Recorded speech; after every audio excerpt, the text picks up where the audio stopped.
श्री कृष्णाय नमः। श्री गोपीजन वल्लभाय नमः। श्रीमदाचार्य चरण कमलेभ्ये नमः। श्री गुसाई जी परम दयालवे नमः। श्री गुरुवे नमः। अपने माथे विराजता सेव्य स्वरूपाय नमः। सर्व वैष्णवने जय श्री कृष्ण। આજે આપણે શરદ પૂનમ એટલે જેને શારદોત્સવ તરીકે આપણે ઓળખીએ છીએ, એટલે દશેરા પછીનો આ ઉત્સવ આવે છે. આસો સુદ પૂનમ આ દિવસે આપણે ઉજવવામાં આવીએ છીએ. આ દિવસે પૂર્ણ ચંદ્રમા એટલે ચંદ્રમા પૂર્ણ પ્રકાશવાળા હોય છે, 16 કલાએ ખીલેલા હોય છે.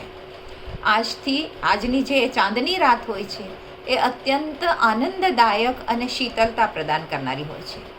લોકો રાત્રે અગાસી પર ક્યાં તો ઘરના આજુબાજુમાં જે કંઈક ખુલ્લો ભાગ હોય જ્યાં આ ચંદ્રમાનો ચાંદનીનો પ્રકાશ આવતો હોય એવા જગ્યા ઉપર દૂધ પૌવા ભેગા કરે છે, એની અંદર મિશ્રી પધરાવે છે અને ત્યાં ચાંદની પ્રકાશમાં, ચાંદનીના રોશનીમાં ત્યાં મૂકે છે, જાણે એમ ચંદ્રમાને ભોગ નિવેદ ધરતા હોય એ ભાવથી, અને ત્યાર પછી એને ગ્રહણ કરે છે.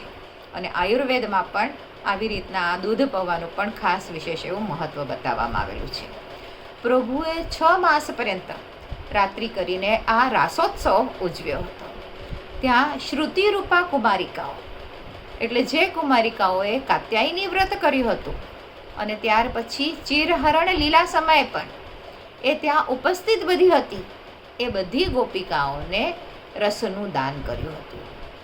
સર્વ વ્રજ ભક્તોને એક કાલ વિચ્છિન્નમાં 6 ઋતુઓનો અનુભવ કરાવી દીધો હતો, કેમ કે આ ઉત્સવ 6 માસ સુધી ચાલ્યો હતો અને બધાને ભક્તિમય બનાવી દીધા હતા. અષ્ટ ભગવત સ્વરૂપ એટલે કે 8 ભગવત સ્વરૂપ અને 16 ભક્ત, 16 ભક્તો એટલે 2 ભક્ત અને 1 પ્રભુ. આ પ્રકારની અનેક મંડળી તૈયાર થઈ અને આ બધી મંડળી મહારાસમાં આવે છે. આ મંડળીના મધ્યમાં પ્રિયતમ બિરાજે છે અને અલૌકિક ચંદ્રમાને લૌકિક ચંદ્રમાનમાં નિવેશ થાય છે. મધ્યરાત્રિ પર્યંત ત્યાં ગમન થતું હોય છે અને ત્યાં સુધી આવી રીતે 2 ભક્ત એટલે કે 2 ગોપી અને 1 ભગવત સ્વરૂપ. અને આ પ્રકારની આ લીલા અર્ધરાત્રિ સુધી ચાલે છે. ત્યાર પછી લૌકિક ચંદ્રમાનો પ્રકાશ થાય છે.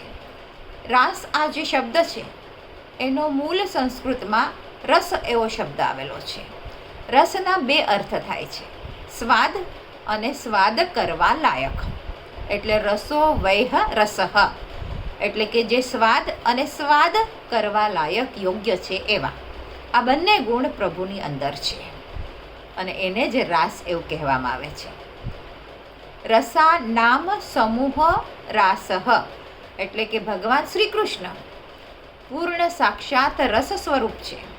તેઓ જે દિવ્ય લીલામાં એકલા સ્વાદ અને સ્વાદ લેનારા પણ છે. એટલે લીલામાં આ અવલંબન તેમજ ઉદ્દીપન થાય છે.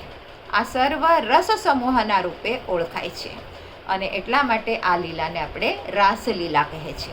એટલે કે આમાં સંપૂર્ણ પ્રભુમય જ બધું છે. શ્રીમદ ભાગવતના રાસ પંચાધ્યાયમાં ભગવાન શ્રી કૃષ્ણ તરફ ગોપીઓને વિશુદ્ધ માધુર્યનો જે ભાવ બતાવવામાં આવેલો છે તે જ રાસલીલા છે.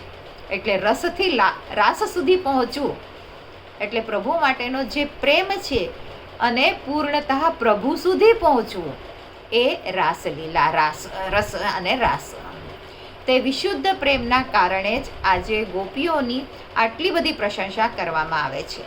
ગોપીઓમાં શ્રી સ્વામિનીજીનું સ્થાન સૌથી ઊંચું છે, બધાથી ઊંચું સ્થાન સ્વામિનીજીનું છે. તે પ્રભુની આહ્લાદાયની શક્તિ છે, અનંત કોટી બ્રહ્માંડોના નાયક પ્રભુ. અને એ પ્રભુને શ્રી કૃષ્ણને સુખ આપવાનું, એમને પ્રસન્ન અને આનંદિત કરવાનું એ જ એમનું કાર્ય છે. તેમના યુથની બધી જેટલી પણ સખીઓ છે, જે મુખ્ય અષ્ટ સખીઓ છે, એ બધી સખીઓનું પણ એ જ કાર્ય છે કે પ્રભુને સુખ કેવી રીતે આપણે પ્રદાન કરી શકીએ. એટલે તત સુખાર્થ. આ રાસલીલાને જાર ભાવથી જોવામાં આવે છે, પરંતુ તેમાં તો વિશુદ્ધ પ્રેમ ભાવ, એકદમ એટલે નિષ્કામ પ્રેમ ભાવ એવો જ જોવો જોઈએ. પ્રભુ પ્રેમ અને આનંદના પૂજ્ય છે. સ્વયં પ્રભુ પોતે આનંદાત્મક છે એમ. તેમનો પ્રેમ પૂર્ણ વિશુદ્ધ છે અને ભગવાનની જેટલી પણ કંઈક બધી ક્રિયાઓ છે એ ક્રિયાઓ પાછળ કેવળ અને કેવળ ગોપીઓને આહ્લાદ કરાવવા માટે જ થતી હોય છે. રાસલીલામાં જે એમનું નૃત્ય છે, ગાન છે, બંસીવાદન છે, એ બધું જે બધું થતું હોય છે એ ફક્ત પ્રભુ બીજા બધાનો મનોરથ પૂર્ણ કરવા માટે જ કરતા હોય છે. એમનો પ્રેમ ભાવ વધારવા માટે કરતા હોય છે. એ પ્રમાણે જ ગોપીઓની જેટલી પણ બધી ક્રિયા હતી એ બધી ક્રિયાઓ પણ ભગવાનને આનંદિત કરવા માટે, આહ્લાદિત કરવા માટે, એટલે પ્રભુના તત સુખાર્થ માટે છે. એટલે અરસપરસ બંને એકબીજાના ફક્ત ને ફક્ત સુખનો જ વિચાર કરે છે. ભગવાન શ્રી કૃષ્ણ સાક્ષાત પરબ્રહ્મ પરમાત્મા છે. પ્રેમને માટે જ તેઓ શ્રીએ અવતાર ધારણ કર્યો છે, નહીં કે ભોગને માટે. અને ખરેખર તો તેઓને જે આવ્યા પૃથ્વી પર પ્રાકટ્ય કર્યું એ ફક્ત ને ફક્ત વિશુદ્ધ પ્રેમનો પ્રચાર કરવા માટે જ. એટલે રાધા કૃષ્ણની જે બધી આપણે લીલાઓ કહીએ છીએ એ ફક્ત ને ફક્ત પ્રેમનો, વિશુદ્ધ પ્રેમનો પ્રચાર કરવા માટે જ છે. રાસમાં તો વિશુદ્ધ પ્રેમથી થતી નૃત્ય, ગીત, બંસીવાદન છે. ત્યાં કલાનું જ ફક્ત પ્રદર્શન છે, નહીં કે ભોગવિલાસનું. ત્યાં ભોગવિલાસ લેશ માત્ર પણ નથી. ભગવાન શ્રી કૃષ્ણ ગોપીઓના વિશુદ્ધ પ્રેમની જ વૃદ્ધિ કરતા હતા. રાસમાં ભગવાન ગોપીઓની સાથે નૃત્ય કરતા, તેથી ગોપીઓ પ્રસન્ન થતી હતી. અને એટલું જ નહીં, તેમની અંદર વિશુદ્ધ પ્રેમનો સંચાર થતો હતો.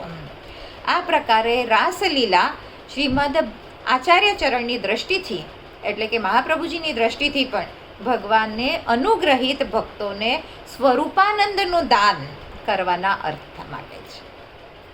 સ્વરૂપાનંદનું દાન કરવો આ એકમેવ ઉદ્દેશ પ્રભુનો હતો અને તેના અવગાહન દ્વારા જ જીવે સ્વરૂપાનંદનો અનુભવ કરવો જોઈએ. આના આજે વાંચન આપણે આવતા વિડીયોમાં હજી આગળ કરીશું. આજ માટે આટલું જ. આજના મારા વચનોને પ્રભુ ચરણોમાં સમર્પિત કરું છું. કૃષ્ણાર્પણમસ્તુ. જે કાંઈ ભૂલ થઈ હોય તે માટે ક્ષમા ચાહું છું.